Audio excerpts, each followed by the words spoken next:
So ito guys, update lang po. Nagsalita na si Governor Delta Pineda. Of course, siya yung parang manager nitong si Justin Baltasar. Doon po sa naging apology ni Coach Tim Cone. Okay? So in-interview si Gov Delta ni Homer Saison ng Spin.ph. Tapos according to Gov, I want to thank Coach Tim for the apologies. Nagpakita siya na he is a real man. Okay? So ganun naman talaga. Minsan we all make mistakes. I accept his apology and I still respect him for being a great coach, sabi ni Pineda doon sa interview niya dito kay Homer. Tapos dagdag pa ni Gob, Balti was happy for the apology. Na-clear yung name niya regarding the issue on whether willing ba siya maglaro para sa bayan. So sabi tinanong din siya ni Homer kung maglalaro ba si Balti for the Asian Games. Balti is inclined to, but it will require the help of the MPBL to reschedule the league's upcoming playoffs, which begins in October 7. So October 7 yung playoffs ng liga, inusog para sa World Cup. Okay? Pero yung Asian Games, September 23 hanggang October 8. So mahihirapan na kailangan magsakripisyo yung MPBL. Pero nagsalita na din naman si Coach Tim Cone na parang ano din naman, too late na. Kasi hindi sila pamilyar dito sa kay Balti, matagal na niya hindi napapanood. Kung magkakaroon pa ng pool, tapos i-observe nila, tapos tsaka pala ipapasok, hindi na aabot. Kasi 2 weeks lang yung preparation. So kailangan nila yung mga mas kilala na nilang player. So malamang puro PBA na yan. Sayang talaga. Kaso yun nga ano pa magagawa natin, tapos na yan. Diba? We are under new management sa Gilas. Pero maganda naman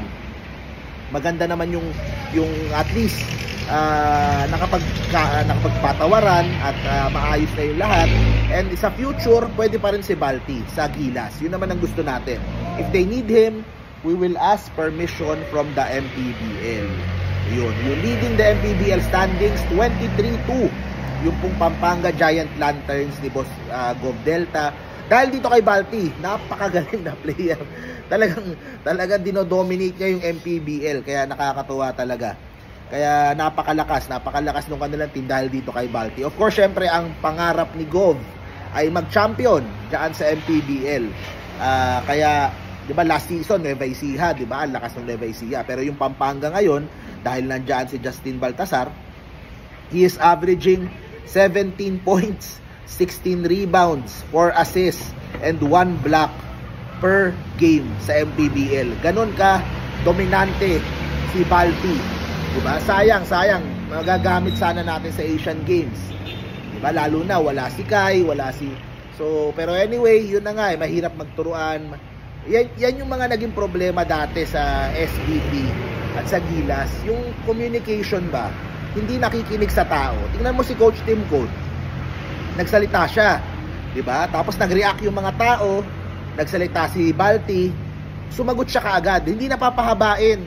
'Di ba? Hindi dapat pride dito, hindi dapat Team Cone ako Dahil ako masusunod, walang ganun So hindi nakakatulong 'yan para sa bayan So at least nag-apologize siya, tinanggap kaagad ni Gov Delta. At yun naman yung importante natin, na clear yung pangalan ni Justin. At least hindi na siya mababash na he wasn't willing to serve sa Gilas. Kasi he was waiting. Talaga naghihintay siya ng tawag kaso walang dumating. Okay, so yan po ang latest po natin. Dito ako ngayon sa Marikina. Pakita ko lang sa inyo. Sa O Cafe Restaurant. Yan, ang ganda. Basta pakita ko lang sa inyo. Breakfast lang ako dito Dito ako ngayon sa Marikina. Shout out sa mga Gilas fans natin dito ngayon sa Marikina. So thank you very much guys. See you po sa next video po natin. Stay safe parate. Let's go Gilas. Bukas makikita na po natin kung ano yung initial itsura ng lineup. Kasi bukas na yung simula ng practice sa Kalamba. Okay, so thank you very much guys. Go Gilas. Bye bye.